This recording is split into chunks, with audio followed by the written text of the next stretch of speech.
हम क्या करने वाले हैं, इसमें हम करने वाले हैं दो ऊर्जा इंटरकन्वर्ट।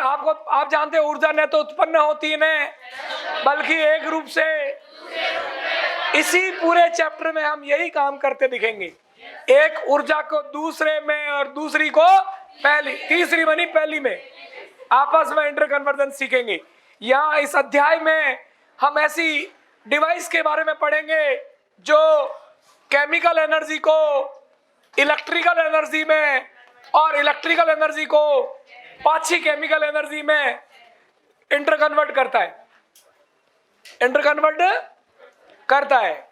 ठीक है, तो लिखना भौतिक रसायन की वह शाखा, भौतिक रसायन की वह शाखा, तीन सीख तड़ा के काम हो गया बढ़ा के। भौतिक रसायन की छींक में कोई याद नहीं करता, वो हिचकी में करता है गधो। छींक तो कोरोना ऊपर जगह खाली नहीं है। अभी जो पहले गए उनके कर्मों का हिसाब हो रहा है, सॉफ्टवेयर हैंग हो रखा ऊपर। जो गए ना पिछले लॉकडाउन में कोरोना में, उनके हिसाब का पता ही नहीं चल पा रहा। इतने कमीने लोग पहुंच गए, उनकी खाता भाई इतनी बड़ी है कि वो खातों का हिसाब कौन रखता? चित्रगुप्त। तो चित्रगुप्त खुद कंफ्यूज है, वो आ रहा कोचिंग लेने थोड़े दिनों में, समझ नहीं आ रहा सही क्या गलत क्या है। मैंने यही बुला लिया, वो एडमिशन ले रहा थोड़े दिनों में। गले में सीजी का लॉकेट डाला हुआ मिलेगा आपको, लिखिएगा, लिखिए भौतिक रस, बस भौतिक रसायन की वह शाखा, भौतिक रसायन की जिसमें हम रासायनिक ऊर्जा को विद्युत ऊर्जा में, भौतिक रसायन की वह शाखा जिसमें हम रासायनिक ऊर्जा को विद्युत ऊर्जा में और विद्युत ऊर्जा को रासायनिक ऊर्जा में अंतर परिवर्तन का अध्ययन करते हैं। अंतर परिवर्तन, आपस में एक्सचेंज। रासायनिक ऊर्जा को विद्युत ऊर्जा में और विद्युत ऊर्जा को रासायनिक ऊर्जा में अंतर परिवर्तन का अध्ययन करते हैं। उसे वैद्युत रसायन कहते हैं, उसे वैद्युत रसायन कहते हैं। रासायनिक ऊर्जा को विद्युत ऊर्जा में, विद्युत ऊर्जा को रासायनिक ऊर्जा में अंतर परिवर्तित करते हैं, अंतर परिवर्तन का अध्ययन करते हैं। इसे विद्युत रसायन या इलेक्ट्रोकेमिस्ट्री कहते हैं। इलेक्ट्रोकेमिस्ट्री लिखना। जिन युक्तियों में, युक्तियां मतलब डिवाइस, जिन युक्तियों में यह अंतर परिवर्तन संभव हो पाता है, जिन युक्तियों में यह अंतर परिवर्तन संभव हो पाता है, यह अंतर परिवर्तन संभव हो पाता है, उन्हें सेल कहते हैं, उन्हें सेल कहते हैं। जिन युक्तियों में यह संभव हो अंतर परिवर्तन होता है, उन्हें सेल कहते हैं,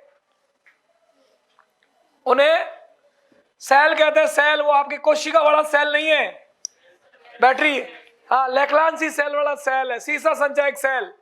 ठीक है, आने वाला समय पूरा इसी पर कन्वर्ट हो चुका बेटा। आपके जितने भी इलेक्ट्रिक व्हीकल्स हैं वो इसी टेक्नोलॉजी पर आधारित है। जितने भी ईवी है ना, ईवी इलेक्ट्रिकल व्हीकल्स, वो बैटरी। एक जमाना था जब पहले बैटरी पर आधारित दुनिया थी, बैटरी से आए बिजली पर, बिजली से आए इलेक्ट्रॉनिक्स पर, इलेक्ट्रॉनिक्स मतलब सॉफ्टवेयर वाले। अब वापस राउंड टू क्लॉक बैटरी पर आ रहे। मतलब बैटरी, आपको पता है जितने भी ईवी है ना उसमें लिथियम बैटरी काम आती है, लिथियम बैटरीज काम आ रही है। और उसमें लिथियम जो बैटरीज है आज की तारीख में, अब तक तो सारी ये तुम्हारी पेट्रोल डीजल की गाड़ियां बंद ही हो जाती। रीजन ये है उसकी कीमत महंगी पड़ रही। एक बार लाने के बाद में तेल पे खर्चा बहुत कम है, क्योंकि पेट्रोल भरना ही नहीं पड़ता, डीजल भरना ही नहीं पड़ता, चार्ज करो और चलाओ 500-400 किलोमीटर। लेकिन दिक्कत यह है कि वही गाड़ी अगर नॉर्मल वाली आ रही है तो 20 लाख में, तो वो 30 लाख की आ रही, डिफरेंस ज्यादा है। इस पर अभी वर्क कर रहे हैं और कह रहे हैं कि लिथियम बैटरी की जगह अगर पोटेशियम बैटरी यूज करना स्टार्ट कर दे तो आपकी जो पेट्रोल की गाड़ियां हैं उससे 10 लाख कम में स्टार्ट हो जाएगी, इससे भी 10 लाख कम में। आने वाला समय आप देख लोगे, आप जब गाड़ी खरीदने की पोजीशन में आओगे तो आप सब देखोगे कि गाड़ियों की कीमत लगभग 50% रिड्यूस हो चुकी है, सारी ईवी होंगे, इलेक्ट्रिकल व्हीकल्स होंगे, और रोड पर जो पेट्रोल पंप है उसकी जगह चार्जिंग स्टेशन होंगे। ये पेट्रोल पंप धीरे धीरे बंद हो जाएंगे, सेम वैसे ही जैसे कोई जमाने में एसटीडी पीसी होते थे।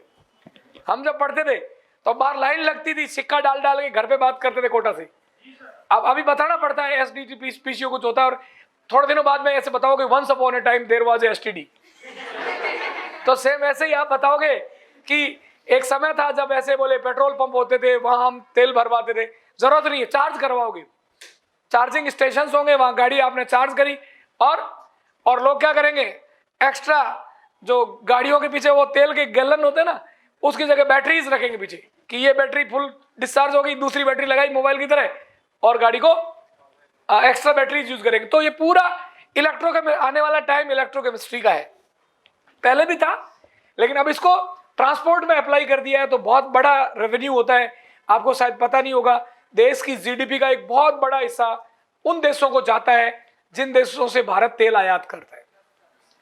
बट अभी कुछ दिनों बाद में आपको बता दूं, मैंने कहा ना राजस्थान का सबसे पिछड़ा जिला अभी 2 नंबर पे आ चुका है, और कुछ दिनों बाद जयपुर को क्रॉस कर देगा। जयपुर कितना बड़ा देश की एनआरआई क्षेत्र है, दिल्ली के नियरेस्ट है, प्रदेश की राजधानी है।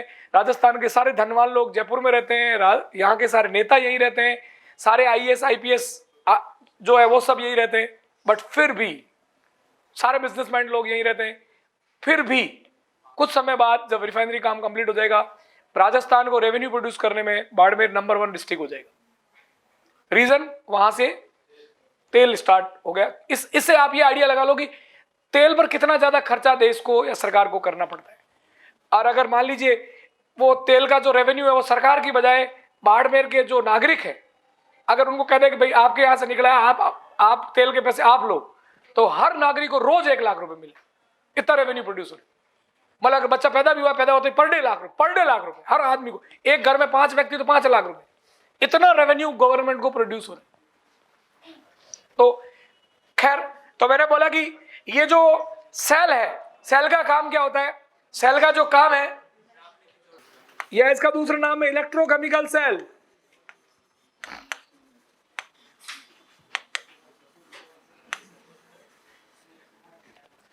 गैल्वेनिक सेल और इलेक्ट्रोकेमिकल सेल, विद्युत रासायनिक सेल, और इसको बोलते हैं इलेक्ट्रोलाइटिक सेल।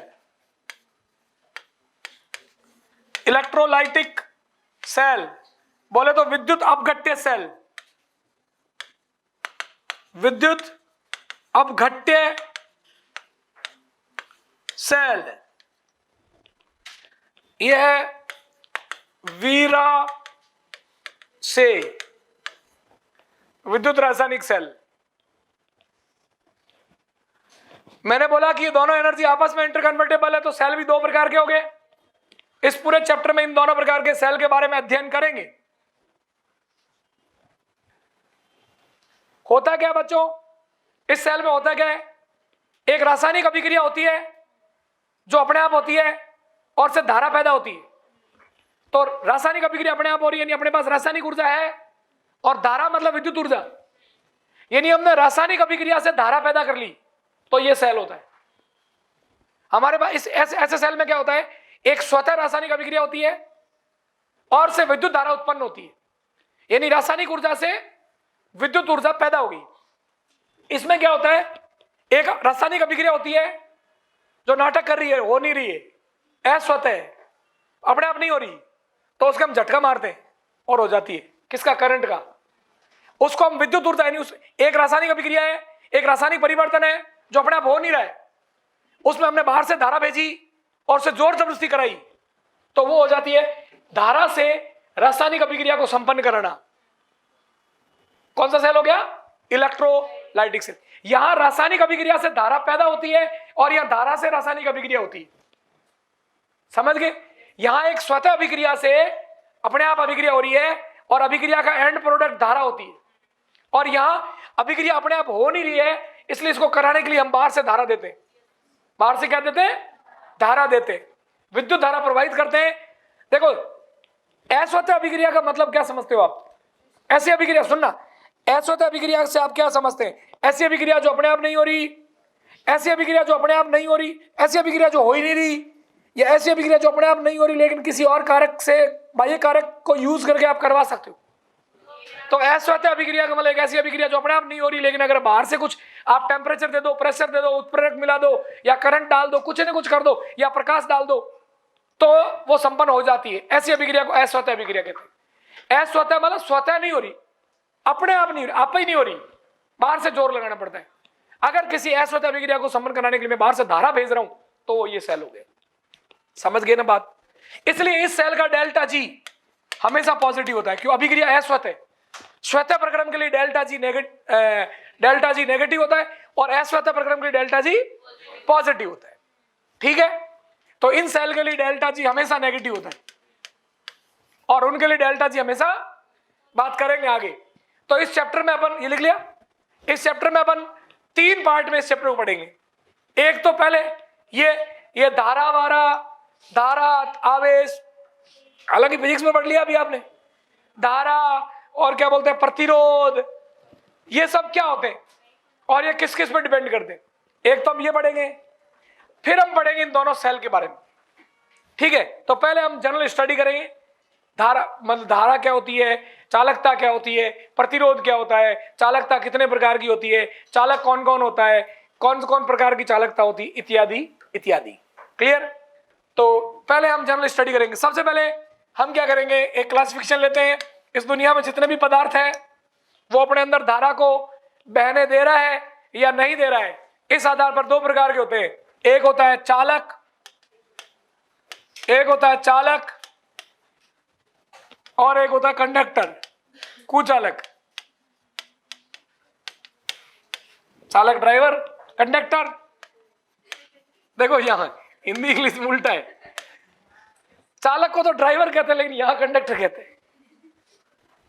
चालक ड्राइवर नहीं सर, कंडक्टर, और कुचालक इंसुलेटर।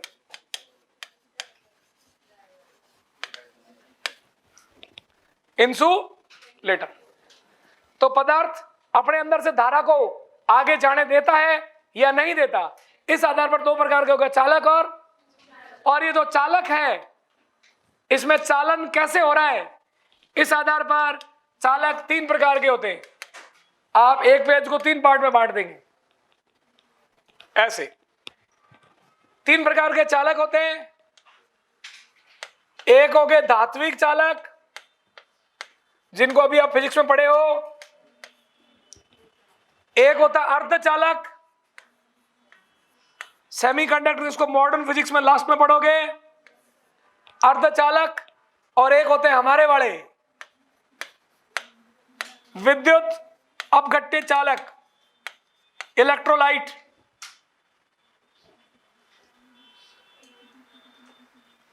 विद्युत अपघट्य चालक, विद्युत अपघट्य चालक। विद्युत ये होते हैं मेटालिक कंडक्टर, सेमी कंडक्टर,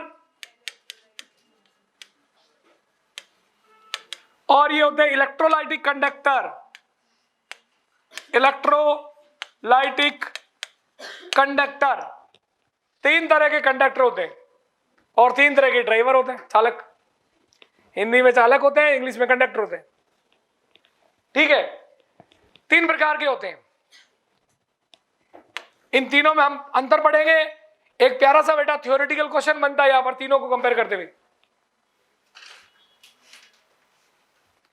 धात्विक चालक, बच्चों जब भी धारा बहेगी तो एक बात ध्यान रखना, धारा होती I बराबर Q/T।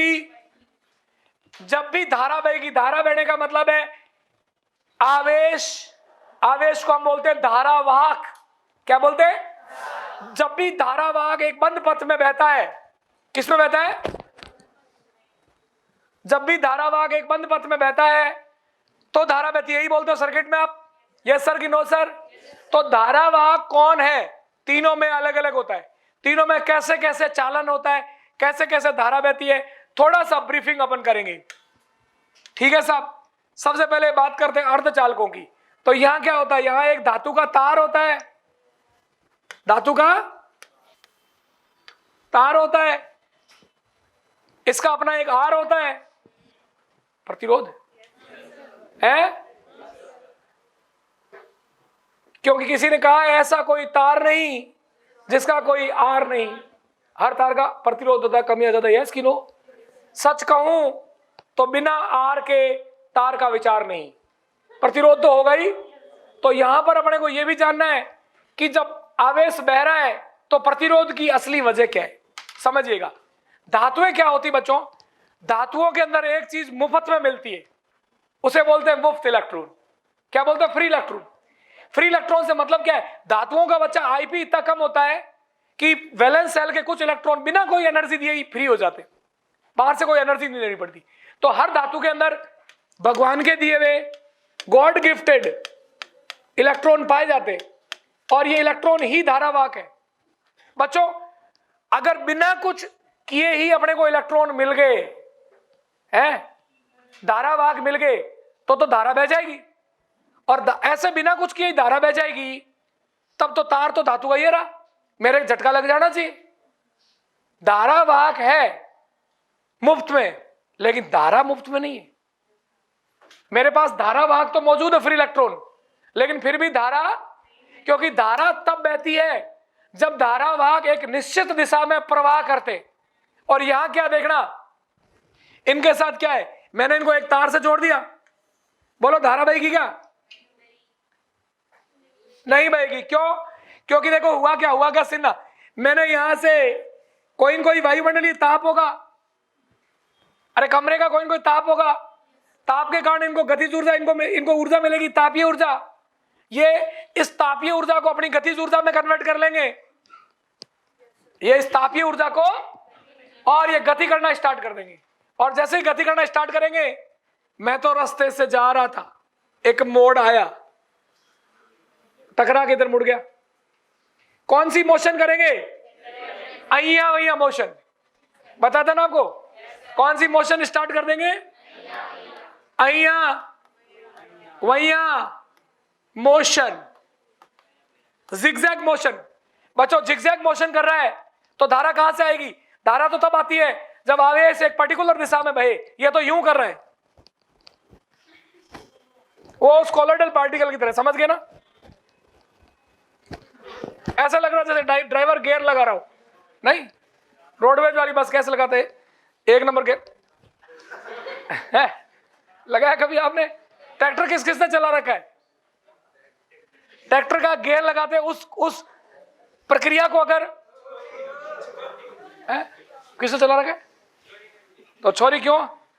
जब छोरी, बावड़ा तू ट्रैक्टर की बात कर रहा है, छोरी तो आसमान में एयर स्पेस उड़ा चुकी कल्पना चावला, किस चक्कर में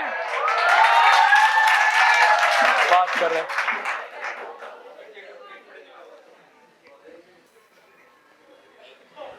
अब सुनिए, जब ये आवेश कैसे गति कर रहा है? जिगजैग मोशन कर रहा है। जिगजैग मोशन का मतलब पर्टिकुलर दिशा में गति नहीं कर रहा। तो धारा क्या है? आवेश का एक निश्चित दिशा में प्रवाह ही धारा है। तो ये तो यूं तो हो रहा है, लेकिन यूं नहीं हो रहा, और जब तक आवेश यूं नहीं बहे धारा नहीं मिलती। अब ये जो भटके हुए जो युवा है, इलेक्ट्रॉन है, इनको दिशा देने के लिए हमें बाहर से एक बैटरी लगानी पड़ेगी। बाहर से क्या लगानी पड़ेगी? बैटरी। बैटरी नहीं, बैटरी नहीं बोलता कहीं बैटरी को, battery. This is not battery, this is battery. N का है स्पेलिंग में?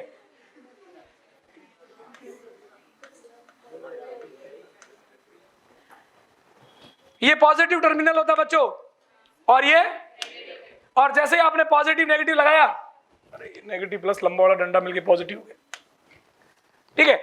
अब जैसे ही आपने लगाया, ये जो पॉजिटिव है ये क्या करेगा? इलेक्ट्रॉन पे कौन सा चार्ज? नेगेटिव। तो इलेक्ट्रॉन को बुलाएगा, आजा आजा। और ये जो नेगेटिव है ये पीछे से लात मारेगा भगिया से। तो किसी आदमी को बुलाओ, हो सकता है वो तुम्हारे बुलाओ पे नहीं आए, लेकिन अगर लात पड़ी हुई और फिर बुलाओ तो पक्का आता है, यस कि नो। इसमें भी ये सीधा नहीं भागता, ये इधर जा रहा भी होता है ना, तब भी टकरे खाते हुए जाता है यूं, जिगजैग नहीं, उसको कुछ और नाम देते। इसे बचीट खाया, इसे खाया, उठा, फिर उठा और चल दिया मंजिल की ओर। इसको बोलते हैं बच्चों ड्रिफ्ट वेलोसिटी, अपवहन वेग। क्या बोलते हैं? हाँ, मतलब इसकी जो मोशन है ना कुछ वैसी होती है कि एक फुल्ली टल्ली बेवड़ा है और शाम को दारू पी के घर जा रहा है, तो क्या होता है, बचीट खाता है, कभी इधर पटकता है, कभी इधर नाली पड़ता है, कभी कुत्ता आता है थोड़ा सा माहौल चेक कर लेता है, लेकिन लास्ट में घर में जरूर पहुंचता है। यस कि नो? तो वो जो मोशन है ये ड्रिफ्ट वेलोसिटी क्या है। और बच्चों जब आपने बैटरी लगा दी, ईएमएफ का सोर्स लगा दिया, उस समय ये जो आपस में जो टकरें हो रही है ना, ये टकरें ही प्रतिरोध है। अगर मान लीजिए मैं कहूं कि किसी धातु में एक ही मुक्त इलेक्ट्रॉन है तो प्रतिरोध 0 हो जाएगा, क्योंकि एक ही जाएगा तो टक्कर किससे करेगा। लेकिन कभी भी एक इलेक्ट्रॉन होते 10⁻23 इलेक्ट्रॉन होते हैं, मोलों में होते हैं इलेक्ट्रॉन, तो 10⁻23 का मतलब तो आप सोचो कितने पॉपुलेशन हो जाएगी। अभी हमारी जनसंख्या 10⁸8 है और कीड़ी मकोड़ी इधर दिखते हैं। आपको कीड़ी मकोड़ी देखनी है ना, जिंदगी में कभी यूपी जाना, मैं बच्चों उस वहां जाके ये महसूस नहीं कर पाया कि साला गांव खत्म कहां हो रहा है, एक खत्म नहीं होता वहां दूसरा आ जाता है। वो मैंने इंग्लिश मीडियम बात बताई, एक छोरी वहां यूपी की नाराज होगी इतने। अरे मेरे एक रिश्तेदार थे, जब ये राजस्थान आए पहली बार सीकर आए, तो क्या करे, सर ये क्या है, यहाँ क्या हो गया। मैंने कहा क्या हो गया? बोले हम दिल्ली से निकले, हम तो डर रहे हैं। मैंने क्या हो गया? बोले एक गांव के कई किलोमीटर बाद दूसरे गांव होता है। तो बाप करेगा, गांव के अंदर थोड़ी दूसरा गांव है। उनको आश्चर्य लगता जब यहाँ राजस्थान आते थे। ये जैसलमेर बहुत बड़ा पिकनिक स्पॉट बन गया इसी कारण से कि ना सुनसान इलाका कैसा होता देखने में, लोग देखने के लिए आते खालिस्तान। इस बार आपको पता है जैसलमेर में इतने टूरिस्ट आए जितने पूरे सीजन में जयपुर में आते उतने 3-4 दिन में न्यू ईयर पे जैसलमेर आए। वह एक धोरा है, समुचित धोरा, कुछ भी नहीं है ना। और लोग आते हैं और 4x8 का एक टेंट लगा के एक कमरे का किराया टेंट का किराया लेते हैं रात को, एक रात को 10 से 15 हजार। क्यों लेना ही पड़ता, टेंट नहीं सील पड़ा जोर को खुले में, समझ गए। तो तम्बू के एक 5 स्टार होटल से ज्यादा पैसा लगता है। सिर्फ क्या लोग क्या देखना थे कि खाली सुनसान इलाका कैसे। लेकिन यहाँ यूपी की तरह सीन है, भीड़ है बहुत, तो भीड़ है तो आपस में टक्कर होगी कि नहीं होगी। ये टक्कर है ना, समझना बात को, ये टक्कर ही प्रतिरोध है। ये क्या है तो बताओ। पहला मेरी बात कि धात्विक चालकों में धारावाहक कौन होते हैं? मुक्त इलेक्ट्रॉन। धारावाहक कौन होते हैं? इन तीनों पॉइंट्स के आधार पर मैं इनको कंपेयर करूंगा, ठीक है। मैं थोड़ा समझा के बता रहा हूं ताकि रटना नहीं पड़े टेबल आपको। तो सबसे पहली बात बताओ, धात्विक चालकों में धारावाहक कौन होता है? मुक्त इलेक्ट्रॉन होता है। कौन होता है? मुक्त इलेक्ट्रॉन। दूसरी बात, प्रतिरोध की वजह क्या है? मुक्त इलेक्ट्रॉनों में होने वाली टक्कर। प्रतिरोध की वजह क्या है?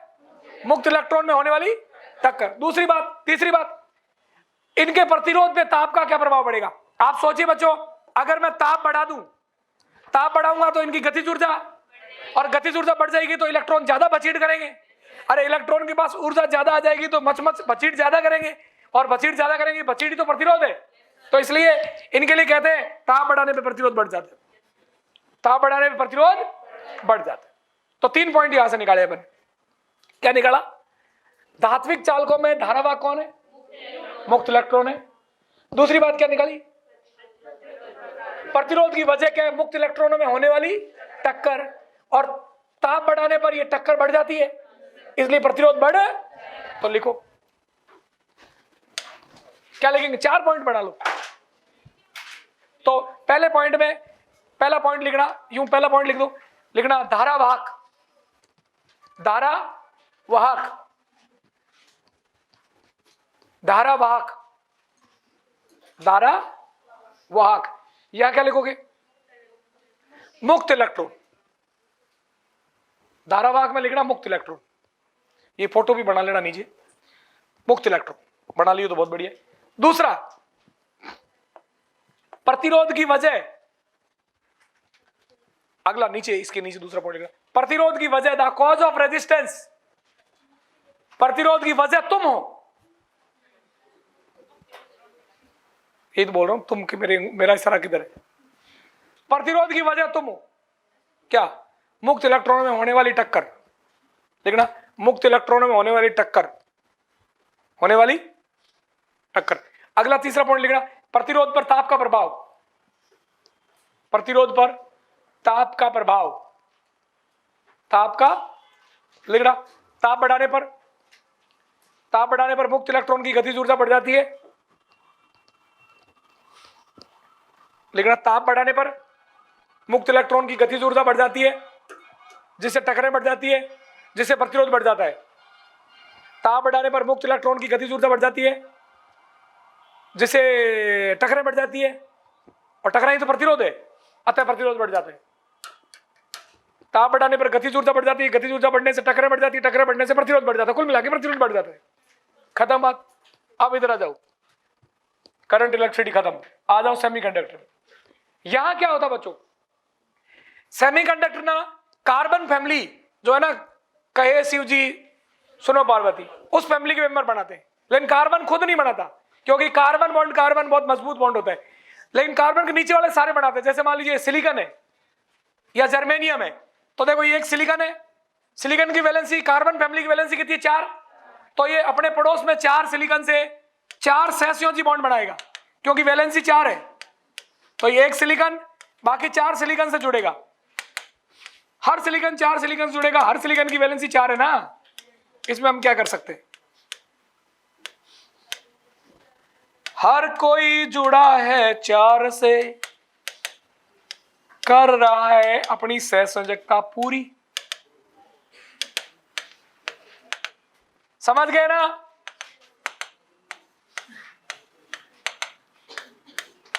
तो बच्चों अभी तो इनके पास कोई भी मुक्त, इनके पास आवेश तो है लेकिन फ्री आवेश नहीं, और जब तक आवेश फ्री नहीं है तो वो धारावाहक नहीं है। धारावाहक मतलब जो धारा का वहन कर सकता है, यानी जो उस पर अगर बैटरी लगा दूं तो वो एक दिशा में चल पड़ेगा। अभी ये नहीं चलेगा, बंधे हुए इलेक्ट्रॉन है बॉन्ड से। लेकिन बेटा जी क्या होता है कि जो कमरे का ताप है ना, कमरे के ताप पर कुछ एक सहसंयोजी बॉन्ड टूट जाते हैं, सहसंयोजी बॉन्ड टूट जाते हैं इसलिए, और कार्बन के नहीं टूटते क्योंकि कार्बन बॉन्ड कार्बन मजबूत है, इसलिए कार्बन इस पर्पज के लिए काम में नहीं आता, बाकी काम आते हैं। और नीचे जाने पर आकार बढ़ जाता है, आकार बढ़ने से अतिव्यापन की मात्रा कम और बंध कमजोर हो जाता है। तो सिलिकॉन ऐसा कर पाता है, बॉन्ड टूटा, बॉन्ड टूटते ही इलेक्ट्रॉन आ गया मैदान में,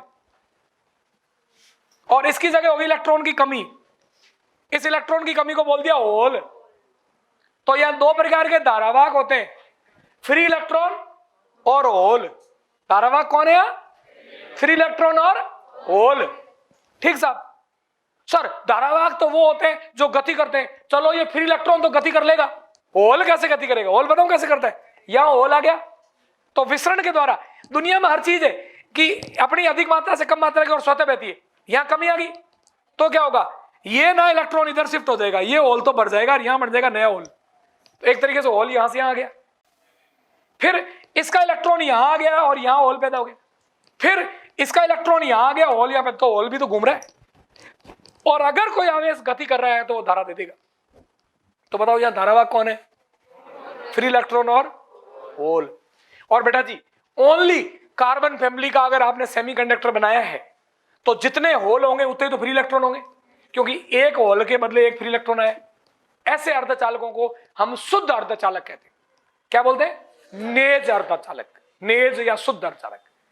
अब लेकिन ये जो सिलिकॉन एटम है ना, इसकी जगह अगर मैं साथ में कुछ एटम पांचवें ग्रुप के डाल दूं, फास्फोरस डाल दूं, तो फास्फोरस के पास 5 वैलेंसी होती, तो 4 तो बॉन्ड बना लेंगे, 1 इलेक्ट्रॉन फोकट में एक्स्ट्रा आ जाएगा बिना होल के, तो उसमें फ्री इलेक्ट्रॉन की संख्या अधिकतम हो जाती है। फिर इलेक्ट्रॉन पे चार्ज होता है नेगेटिव, उसे एन टाइप के सेमीकंडक्टर कह देते हैं। और अगर मैं यहां पर तृतीय ग्रुप का समूह मिला दूं एल्यूमिनियम, एल्यूमिनियम के पास संयोजी कोष में 3 इलेक्ट्रॉन होते हैं, तो 3 तो बॉन्ड बन पाएंगे, 1 खाली जगह रह जाएगी, तो उनके होल फोकट में पैदा हो जाएंगे, तो वहां होल एक्स्ट्रा एक्सेस में हो जाएंगे, और होल पर पॉजिटिव चार्ज माना जाता है, तो पॉजिटिव का आ गया पी, इसलिए उसको पी टाइप सेमीकंडक्टर कहते हैं। इस आधार पर सेमीकंडक्टर 3 प्रकार के हो गए, एक तो शुद्ध अर्धचालक जिसमें जितने होल हैं उतने फ्री इलेक्ट्रॉन, वो केवल कार्बन फैमिली से बनाए जाते हैं। कार्बन फैमिली में अगर नाइट्रोजन परिवार का कोई सदस्य मिला दे तो एन टाइप का सेमीकंडक्टर बन जाता है, और अगर बोरॉन फैमिली का कोई मेंबर मिला दे पड़ोस वाला तो पी टाइप का बन जाता है। ठीक है, और पी और एन को मिला दे तो डायोड बन जाता है, पी एन डायोड। क्या बन जाता है, इसको ऐसे रिप्रेजेंट करते बच्चों, पढ़ा है, आप पढ़ोगे आगे, जिसमें ये पॉजिटिव बताता है ये नेगेटिव बताता है। पीएन डायोड, पीएन, और इसके लिए ग्राफ बनाते हैं फॉरवर्ड बायस और रिवर्स बायसिंग, और रिवर्स बायस में ये जीनर डायोड बन जाता है, जिसको ऐसे रिप्रेजेंट कर, जीनर डायोड भंजन वोल्ट था, जानते हो? ऐसा ग्राफ बनता है इसके साथ, फॉरवर्ड बायस में ऐसा ग्राफ बनता है और रिवर्स बायस में ऐसा ग्राफ बनता है, आई और वी के बीच डायोड बन गया। और अगर एक और मिला दें, ये पी है, ये एन है, इस तरफ और पी मिला दें तो पीएनपी या एनपीएन, ये ट्रायोड बन जाता है। क्या बन जाता है? Transistor, triode. और ट्रायोड के 3 हिस्से होते हैं, emitter, base, collector. Emitter, base और उत्सर्जक, आधार और संग्राहक। और इसे सेल बनाने के लिए 2 इनपुट चाहिए, 2 आउटपुट चाहिए। हमारे पास 3 ही है, इसलिए किसी एक को कॉमन करना पड़ता है। इस आधार पर 3 प्रकार के सर्किट हो गए, कॉमन बेस, कॉमन इमीटर और कॉमन कलेक्टर। उपनिष्ठ आधार, उपनिष्ठ संग्राहक और उपनिष्ठ उत्सर्जक। और तीनों के आई और वी के बीच ग्राफ बनाते हैं, जब लाक्षणिक वक्र कहते हैं, और सेमीकंडक्टर खत्म हो जाता है। खत्म बात। लॉजिक गेट अलग होता है, लॉजिक गेट तो अलग होता है। लॉजिक गेट 3 प्रकार के होते हैं, नॉट गेट, और गेट, एंड गेट। इसके साथ नॉट मिला दें तो नॉर गेट और नैंड गेट हो जाता है। और उसके लिए सिंपल एक फॉर्मूला लगाना होता है और गेट आइडेंटिफाई हो जाता है। बुलियन अलजेब्रा लगाना पड़ता है। नॉट गेट में होता है ए की बार ए, और रिजल्ट आ जाता है ए की बार। 0 ए में कन्वर्ट हो जाता है, ए 0 में कन्वर्ट हो जाता है, यही होता है। चलो मिटाओ ये तो, कहानी छोड़ो इसको, कुछ नहीं रहा। ये तो होता है ये तो होता है नॉट गेट। यहां 0 इनपुट दो, आउटपुट आ जाएगा 1, 1 दो आ जाएगा 0। यानी अगर ए दो तो ए बाहर हो जाता है, अगर ए दो तो इसको बुलियन अलजेब्रा कहते हैं। और अगर ऐसा बना दो तो ये एंड गेट है, एंड गेट है। एंड गेट यहां पर ए, यहां पर बी, तो ये क्या करता है? ए प्लस नहीं करता, प्लस और में होता है, मल्टीप्लाई होता है, या मल्टीप्लाई होता है। यानी यहां 1 0, 1 और 0 का मल्टीप्लाई यहां आएगा 0, यहां 0 0 तो 0, 1 1 तो 1 आएगा। इसमें मल्टीप्लाई करना होता है। और भूल जाओ ना एंड कौन सा है, तो मैंने ऐसे याद कर, ए एंड डी, देखो ये रहा डी, समझ गए? एंड गेट हो गया। और में क्या देखो,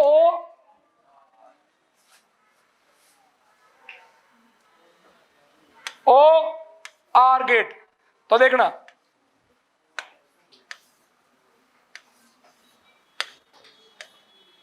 देखो ये रहा ओ का आधा, और गेट। इसमें जोड़ना होता है 1 0 या 1 आएगा, क्योंकि 1 + 0 करो 1 ही आएगा, या 0 1 1 आएगा, 1 1 1 आएगा, 2 नहीं होता है। क्योंकि क्यों नहीं होता 2? क्योंकि लॉजिक गेट ना ऑल एंड नन थ्योरी पे काम करते। एक 100% है, मैक्सिमम ज्यादा कुछ नहीं होता। वहां 2 नहीं होता, 2 ही डिजिट होती है, 0 और बाइनरी सिस्टम पे काम करते। 1 1 1 0 0 0। अब बच्चों इसके साथ अगर एंड गेट मिला दो तो एक डंडा और लगा दो, ये हो गया नॉर, और प्लस नॉट गेट, नॉर। उसमें क्या करना है, इसके हिसाब से जो रिजल्ट आने वाला उसको उल्टा कर दो। जैसे 0 + 0 = 0 आना था, लेकिन इस डंडे ने इसको क्या कर दिया, 1 कर दिया, नॉर। ये था आपका एंड गेट, यहां पर ये हो गया नैंड गेट। मतलब क्या हुआ था, यहां a + b, ये क्या करता था, ये नहीं, इससे निकलने पर मल्टीप्लाई करता था, a + b मल्टीप्लाई करता था, आगे उल्टा कर देगा तो फाइनल रिजल्ट पे बार लगा दो, a.b बार, तो ये आ गया a बार, और डॉट पे बार की मतलब प्लस b बार। ये बुलियन अलजेब्रा होता है, खत्म बात। चलो इसको छोड़ो, वापस क्यों छेड़ रहे हो मेरे को? सुनिए, यहां धारावाह कौन हुआ, सेमीकंडक्टर में धारावाह कौन हुआ? फ्री इलेक्ट्रॉन और होल। अब इंपॉर्टेंट बात यह है कि यहां प्रतिरोध की वजह कौन है? यहां प्रतिरोध की वजह है बच्चों ये बंद। अगर ये बंद नहीं होता तो सारे इलेक्ट्रॉन आजाद होते और बहुत सारी धारा बहती। धारा का विरोध करता वही तो प्रतिरोध होता है। तो यहां प्रतिरोध की वजह है ये बंद। यहां प्रतिरोध की वजह कौन है? बंद। तो बताओ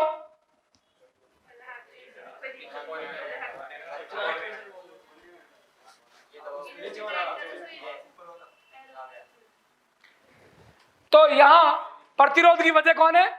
बंद है। तो देखते हैं ताप बढ़ाने से क्या फायदा होगा। यहां सुनना, प्रतिरोध की वजह बंद है, ताप बढ़ाओगे बंद टूटेंगे तो प्रतिरोध टूट गया। तो यहां ताप बढ़ाने से प्रतिरोध कम हो रहा है, क्योंकि अगर आप ताप बढ़ाओगे तो नए बॉन्ड टूटेंगे तो फ्री इलेक्ट्रॉन और होल आएंगे, फ्री इलेक्ट्रॉन और होल आएंगे तो धारा ज्यादा बहेगी, धारा ज्यादा बह रही मतलब प्रतिरोध कम है। अरे बोलो, तो यहां ताप बढ़ाने से प्रतिरोध कम होता है। प्रतिरोध है तो लिखो, इधर लिखो, पहला पॉइंट आपने लिख रखा है क्या? धारावाहक में यहां लिखो, पहले पॉइंट का रिप्लाई यहां लिखो, मुक्त इलेक्ट्रॉन एवं होल, मुक्त इलेक्ट्रॉन एवं होल छेद, मुक्त इलेक्ट्रॉन एवं होल। अगला लिखना प्रतिरोध की वजह, दूसरा पॉइंट प्रतिरोध की वजह ही था ना। प्रतिरोध की वजह में लिखना सहस्योजी बंद। प्रतिरोध किस वजह से? धारा को बहने से कौन रोक रहा है? सहस्योजी बंद। प्रतिरोध की वजह क्या? सहस्योजी बंद। तीसरा लिखना ताप बढ़ाने पर सहस्योजी बंद टूटते हैं, सहस्योजी बंद टूटते हैं जिससे मुक्त इलेक्ट्रॉन और होल पैदा होते हैं, जिससे मुक्त इलेक्ट्रॉन और होल पैदा होते हैं और धारा बढ़ती है। ताप बढ़ाने पर सहस्योजी बंध टूटते हैं जिससे नए इलेक्ट्रॉन और होल पैदा होते हैं, धारा बढ़ती है, प्रतिरोध कम होता है। धारा बढ़ती है और प्रतिरोध कम होता। अपनी वाली पे आ जाओ बच्चों। अपने यहां क्या होता पता है? सेल में अपने यहां धारा कैसे बहती है? इधर देखना मुन्ना, एक बाल्टी ली, पानी भरा और उसमें विद्युत अपघट्य मिला जाए। विद्युत अपघट्य क्या होता है बताया था आपको? वॉन टॉप गुणांक निकालने में, आई निकालने में बताया था ना, स्ट्रॉन्ग इलेक्ट्रोलाइट और वीक इलेक्ट्रोलाइट। मैंने कोई भी विद्युत अपघट्य मिला दिया और विद्युत अपघट्य आयनिक कंपाउंड होता है, पानी में जाते ही टूट जाता है Na+ और। तो ये जो मुक्त आयन है पानी में मिलाते ही आयनिक कंपाउंड टूट गया, और ये जो मेरे पास आयंस आए ना, यही यहां धारावाहक है। कैसे धारा बहती देखो। हम क्या करते हैं, यहां बैटरी लगाते हैं, एक एनोड होता है बाल्टी के अंदर और एक कैथोड होता है। एनोड पे पॉजिटिव चार्ज और कैथोड पे नेगेटिव चार्ज, और जैसे ये चार्ज लगाते हो इस विलयन के अंदर ये आयन मछली की तरह तैरते हुए अपने अपने गंतव्य की ओर जाते हैं। ये नेगेटिव की तरफ जाएगा पॉजिटिव और नेगेटिव जाएगा पॉजिटिव की तरफ, लेकिन एक पर्टिकुलर दिशा में जा रहे हैं ना। अरे बोलो, तो धारा बहेगी कि नहीं बहेगी? तो इनकी ये जो अपने अपने इलेक्ट्रोड की तरफ गति है, ये गति ही धारा है। सर ये तो दोनों साइड जा रहे हैं। बच्चों आपने पढ़ा होगा करंट इलेक्ट्रिसिटी में, पॉजिटिव आवेश इधर जाता हो तो धारा बहती है और नेगेटिव के विपरीत दिशा में धारा बहती है। तो देखो सोडियम पॉजिटिव था, इधर जा रहा था, धारा की दिशा ये आई। नेगेटिव इधर जा रहा है, इसकी विपरीत दिशा में धारा हुई तो इसके लिए भी धारा इधर ही आ गई।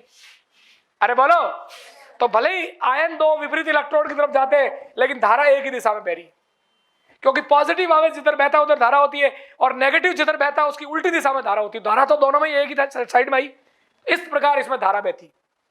ठीक है, जो मुक्त आयन है सोडियम और क्लोरीन, ये आयन बाहर से जब बैटरी लगाओगे अपने अपने इलेक्ट्रोड की ओर जाएंगे, आवेश का प्रवाह हो गया तो धारा बहेगी। यहां प्रतिरोध कौन है? यहां प्रतिरोध है पानी। खुद सोचो, एक तो आप बचो भाई, आयनों को बहके चढ़ना अपने इलेक्ट्रॉन पे, एक तो आदमी हवा में चल रहा है और एक उसको पानी में चलना पड़े, कहां ज्यादा जोर आएगा? पानी में, क्योंकि उसकी पानी की जो शांतता है, पानी का जो गाढ़ापन है वो आपको रोक रहा है। पानी की जगह कादे में चलना पड़े, दलदल में, और जल्द, इसको बोलते हैं शांता, माध्यम का गाढ़ापन, माध्यम का गाढ़ापन, ये प्रतिरोध है। यहां जो माध्यम भरा ना पानी, सर माध्यम भरा ही क्यों फिर? भरा इसलिए वरना सोडियम टूटता नहीं, NaCl टूटता नहीं तो फ्री आयंस नहीं आते। अरे समझ गए क्या? तो भरना जरूरी था, बट ये जो आपने भरा NaCl मुक्त आयन, ये जो माध्यम है ना, इस माध्यम की जो शांता है, माध्यम का जो गाढ़ापन है, वो प्रतिरोध है।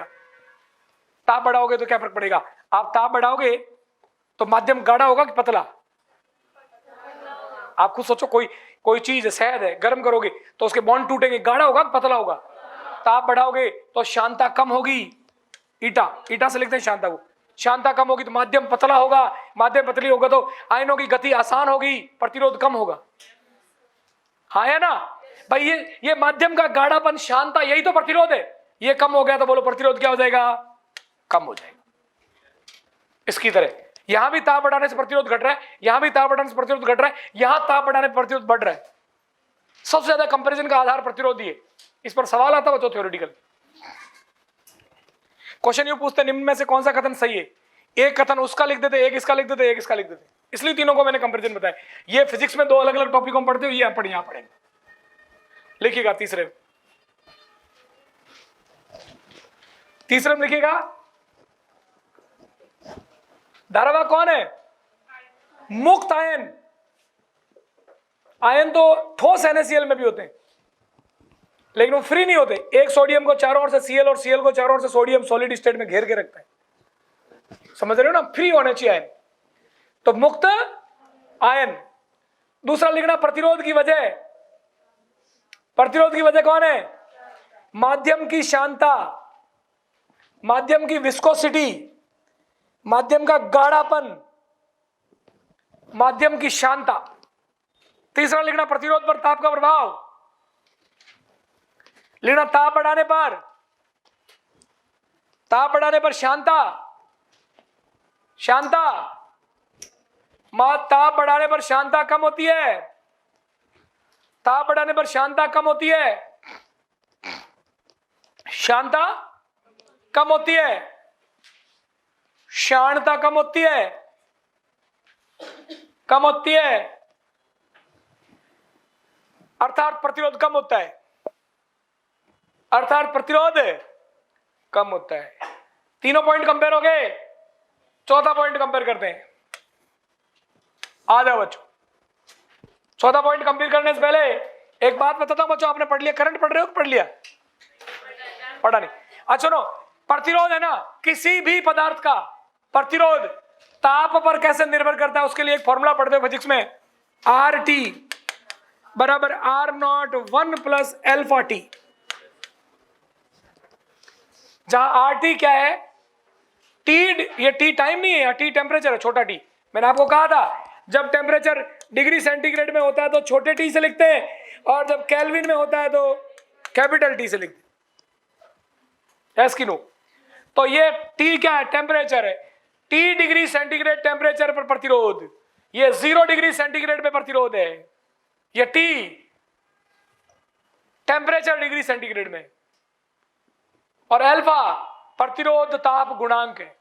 ये जो अल्फा है ना, इसको बोलते हैं प्रतिरोध ताप गुणांक।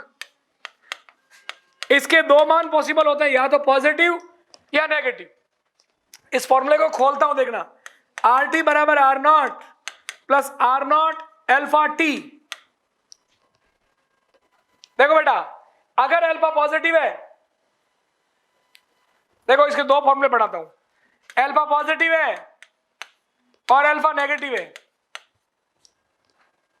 अगर अल्फा पॉजिटिव है तो पॉजिटिव इंटू पॉजिटिव मल्टीप्लाई होकर फॉर्मूला पॉजिटिव रहेगा, तो RT बराबर R0 plus R0 alpha T।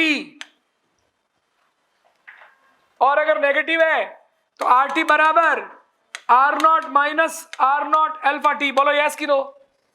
अब आप ताप बढ़ा रहे हो, ताप बढ़ा रहे हो तो बोलो यहां प्रतिरोध, क्योंकि ये जुड़ रही है ना ये टर्म, और यहां अगर आप ताप बढ़ा रहे हो तो प्रतिरोध, यानी अल्फा अगर पॉजिटिव है तो ताप बढ़ाने से R बढ़ता है, और अल्फा अगर नेगेटिव है तो ताप बढ़ने से आर।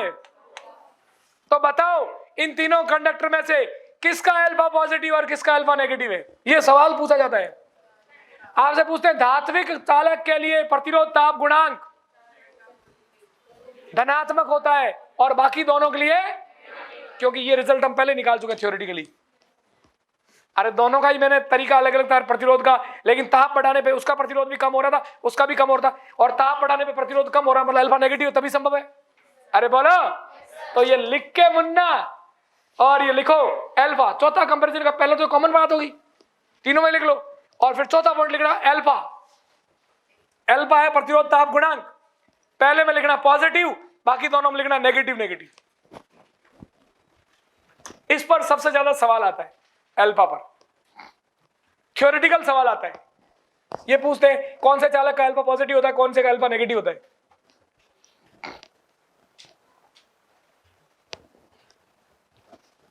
ठीक है, अरे बच्चों ठीक है।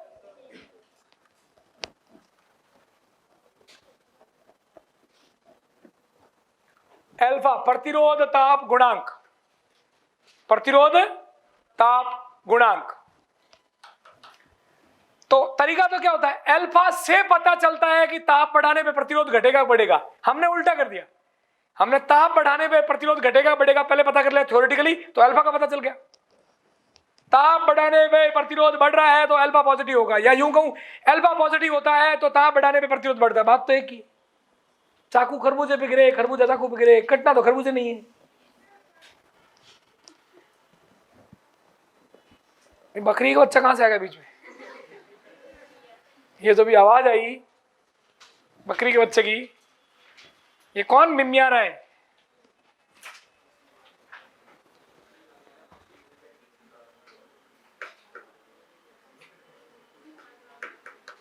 लिख लिया? अरे बोलो बच्चों, यस सर की नो सर? नो? क्या लिखोगे? अब कंपैरिजन का चौथा पॉइंट लिखना है अल्फा, पहले वाले में लिखना पॉजिटिव, इधर नेगेटिव, और तीसरे में नेगेटिव। हो गए 4 पॉइंट कंपेयर। पांचवे की ओर बढ़ते हैं। बच्चों आप सभी जानते हैं चालकता और प्रतिरोध एक दूसरे के उल्टे होते हैं। चालकता और प्रतिरोध एक दूसरे के उल्टे होते हैं। तो एक बात बताओ, ताप बढ़ाने पे जिसका प्रतिरोध बढ़ा है चालकता क्या होगी? तो चालकता पे सवाल पूछ सकता है। बताओ, लिखो अगला पांचवा पॉइंट लिखना, चालकता पर प्रभाव, चालकता पर ताप का प्रभाव। रटना मत, प्रतिरोध का याद है, चालकता के लिए उल्टा कर लेना। चालकता पर ताप का प्रभाव, चालकता पर ताप का प्रभाव। बोलो पहले में क्या लिखोगे? पहले वाले में ताप बढ़ाने से प्रतिरोध बढ़ रहा था यानी चालकता कम, दूसरे के लिए ताप बढ़ाने पे प्रतिरोध कम हो रहा था यानी चालकता बढ़ेगी, तीसरे में ताप बढ़ाने पर आर कम हो रहा था यानी सी बढ़ेगी। खत्म बात। और बेटा जी जैसे यहां अल्फा था ना, ऐसे सी का भी एक फॉर्मूला होता है, वहां कांस्टेंट होता है बीटा। उसको काफी कम पॉपुलर कांस्टेंट है, बट सेम वैसा ही फॉर्मूला बताओ, सी टी बराबर सी नॉट 1 प्लस बीटा टी। और बीटा क्या है? चालकता ताप गुणांक, चालकता ताप गुणांक। अल्फा है प्रतिरोध ताप गुणांक। और समझ गए होंगे सेम वही बात कि अगर बीटा पॉजिटिव है तो ताप बढ़ाने पर चालकता बढ़ेगी, बीटा नेगेटिव है तो ताप बढ़ाने पर चालकता घटेगी। तो बताओ यहां का बीटा, अरे बीटा नेगेटिव, और देखो यहां ताप बढ़ाने पर चालकता बढ़ रही, तो यहां बीटा पॉजिटिव और यहां बीटा, या यूं ध्यान रखना अल्फा का उल्टा बीटा होता है, एक ही याद रखो, खत्म बात। क्योंकि प्रतिरोध की उल्टी चालकता होती। तो इस पॉइंट को याद रखने की जरूरत नहीं, सिर्फ बीटा क्या होता है आपका देखा हुआ होना चाहिए। फोकट में याद हो रहा था इस पॉइंट को क्यों नहीं लिखे? हालांकि बीटा पे कभी सवाल पूछा नहीं आज तक तुमसे, बट ध्यान रखना अल्फा का उल्टा बीटा होता है, क्योंकि वो प्रतिरोध के बारे में बताता है, ये धारा चालकता के बारे में बताता। प्रतिरोध और चालकता उल्टे होते। और बच्चों आखिरी कंपैरिजन का पॉइंट, आखिरी कंपैरिजन का पॉइंट लिख लिया आपने बच्चों? एक बात बताओ मुझे कंपैरिजन से पहले, ये तुम जो लिखते हो C612, इसका मतलब क्या है? ये तो 6 प्रोटॉन होते हैं और ये क्या होते हैं? प्रोटॉन प्लस न्यूट्रॉन, और इसी से आपका A निकलता है और इसी से परमाणु का बाहर निकलता है। तो एक बात बताओ रे, कार्बन में 6 इलेक्ट्रॉन भी तो होते हैं, वो तो गिने ही नहीं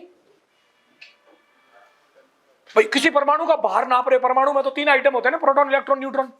पूरे परमाणु का बाहर देख लिया और इलेक्ट्रॉन को तो गिना ही नहीं, कंसिडर ही नहीं किया, क्योंकि इलेक्ट्रॉन बड़ा हल्का होता है। बाहर अंदर से मतलब थोड़ी है, नाभिक का बाहर थोड़ी है, परमाणु का बाहर है। परमाणु से बाहर थोड़ी होता है इलेक्ट्रॉन। परमाणु में, नाभिक में प्रोटॉन न्यूट्रॉन रहते हैं, इलेक्ट्रॉन बाहर घूमते हैं, तो पूरे परमाणु के अंदर तो है ना, क्योंकि इलेक्ट्रॉन बहुत हल्के होते हैं बेटा। इलेक्ट्रॉन का जो मास है वो प्रोटॉन का जो मास है वो 1837 गुना होता है इलेक्ट्रॉन के मास से। अब बताओ, एक आदमी 1837 किलो का है, 1 किलो वजन तुम भी के टाट में बाहर ही चढ़ जाए, 1837 किलो सोचो।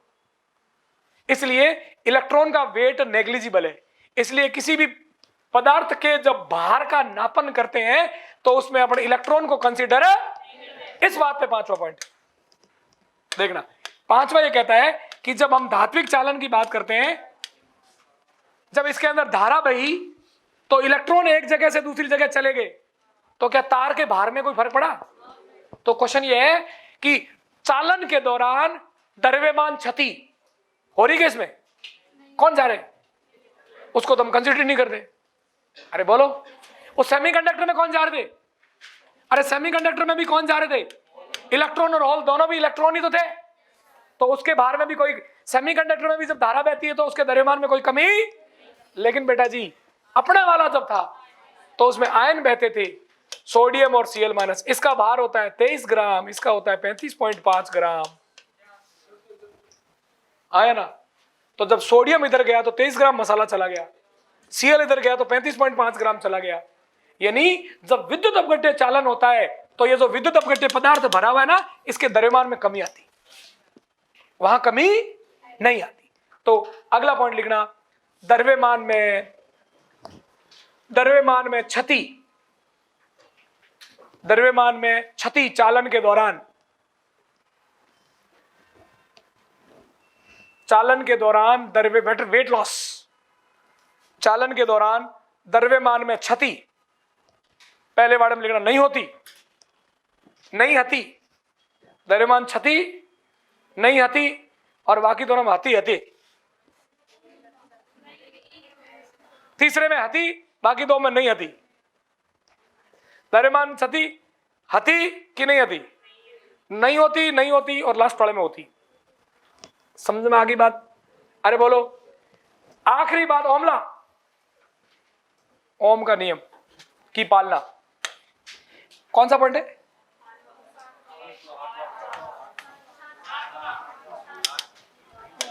कोई बात नहीं रे, ओम्स लॉ, ओम के नियम की पालना, ओमला की पालना, ओमला, ओम्स लॉ, ओमला, ओम के नियम की पालना। पहले वाला करता, ओम का नियम है V is equal to I R, V is equal to R constant है, तो V और I के बीच ग्राफ बनाए तो सीधा ग्राफ आना चाहिए,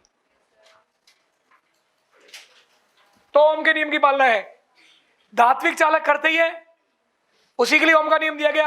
अर्धचालक नहीं करते, क्योंकि देखो अर्धचालक के लिए मैंने आपसे ग्राफ बनवाया था, फॉरवर्ड बाइसिंग में ग्राफ ऐसा होता है और रिवर्स बाइसिंग में ग्राफ ऐसा होता है। तो देखो कहां है स्ट्रेट लाइन, कहां है? हाँ, फॉरवर्ड बाइस में इस लिमिट के बाद में तो स्ट्रेट है देखो, लेकिन यहां स्ट्रेट नहीं, और रिवर्स बाइस में स्ट्रेट नहीं, जबकि हमारे वाला एज इट इज इसको फॉलो करता है धात्विक चालक की तरह ही। तो ओम का नियम पहला और तीसरा फॉलो करते हैं, और जो सेमीकंडक्टर है ना वो पार्शियली फॉलो करते हैं, पूरी तरीके से ओम के नियम की पालना नहीं करते। तो लिखना, पहले वाले में लिखना पूर्णतया लागू, ओम के नियम की पालना पूर्णतया लागू। दूसरे में लिखना आंशिक लागू, आप पे बिंदी लगा देना। नहीं कुछ और लागू हो जाएगा, आंशिक लागू, और तीसरा लिखना पूर्णतया लागू, पूर्णतया लागू। ठीक है भाई, ये हर जो मैंने स्टेटमेंट लिखा है तीनों को कंपेयर करके सवाल बन सकता है, फिजिक्स में भी और केमिस्ट्री में। केमिस्ट्री में बनता है तो फिजिक्स वाले दो काम आते हैं, फिजिक्स में बनता है तो केमिस्ट्री वाला, इलेक्ट्रोकेमिस्ट्री का इससे कंपैरिजन काम में आता है। ये ओम्स लॉ है ना, ओम लॉ, आपको जानकर खुशी होगी, पहला इंडियन साइंटिस्ट है जिसको आप किताबों में जगह देते हो, ओम लॉ। ओम तो बोलने से आ गया, इसका एक्चुअल नाम ओम है, ओमला बोलते ना, अपन ऐसे शॉर्ट में बोलते ना ओमला रामला, शॉर्ट में बोलते हैं अपन, अरे बोलते कि नहीं बोलते, ऐसे ही ये ओम जो है ना, ओम सुनो, ओम सॉरी ओम थोड़ी, ये OHM है, अरे ये तो वहां के अपन बोलते हैं ओम, बोलते ओम, थोड़ा मुंह बिगाड़ के बोलते हैं, एच आ गया बीच में, ऐसे आ जाता है अपभ्रंश होकर के। लेकिन ये वास्तव में ही सही बात, मजाक की बात नहीं कर रहा हूं, ये वाकई इंडिया के साइंटिस्ट। अभी एक और सबूत दूंगा इसके रिगार्डिंग, ऐसा कई बार हो जाता है, जैसे मैंने आपको पहले बताया होगा, एक साइंटिस्ट है, अपने बोलने से हो जाता है, स्पेलिंग चेंज हो जाती। जैसे आप जानते हो अभी मर गए माइकल जैक्सन, बताया था मैंने आपको, उसका नाम था जय किशन, और वो क्या है, ऐसे अपन बोलते ना कई बार माइका लाल है ताजा, तो वो हमेशा बोलता था माइका लाल जय किशन, बोले आपका नाम क्या है, बोले माइका लाल जय किशन, माइका लाल जय किशन, माँ का लाल जय किशन। ठीक है, अब वो अंग्रेजों ने सुनने में उसका ऐसे ही आ गया, वो यहां से चला गया, नागौर से उसके दादाजी उठ के गए एक्चुअली, माइकल जैक्सन नहीं, नागौर से। अब बाड़मेर मेरा जिला था, कोई वहीं से थोड़ी पैदा कर दूंगा, वो तो सच है, इतिहास मैं थोड़ी बदल सकता हूं। माइकल लाल जैक्सन, जल्दी जल्दी बोलो, माइकल लाल जैक्सन, तो अगले को सुना माइकल जैक्सन। ऐसे ही ओम है, सुनो, ऐसे ही ओम है, ओम ने प्रतिरोध के बारे में बताया, इसलिए सुनो, प्रतिरोध जो है ना, प्रतिरोध की इसके सम्मान में प्रतिरोध की इकाई है, प्रतिरोध की जो यूनिट है वो ओम है, प्रतिरोध यूनिट ओम है। और ओम का जो सिंबल है ओम नमः शिवाय, शिव जी से रिलेटेड है। और ये जो मिस्टर ओम थे, शिव जी के बहुत बड़े भगत थे, वो ये बहुत बड़ा भगत नहीं था, इसकी दादी बहुत बड़ी भगत थी एक्चुअली, और सही बोल रहा हूं, मजाक नहीं कर रहा। इसलिए ओम दादी भगत थी तो पोता भी भगत बन गया, शिव जी का बहुत बड़ा भगत था, इसलिए ओम का जो सिंबल है वो शिवलिंग होता है, ये सिंबल होता है। सही में इस ऐसा बनाया हुआ, मतलब आप ओम समझोगे, प्रतिरोध का सिंबल है। अब मेरी बात सुनो, चलो ओम इंडियन नहीं है तो शिवलिंग, शिवजी तो भाई हमारे हिंदुस्तान में बसते हैं, वो सबूत वही कैसे आता सिंबल।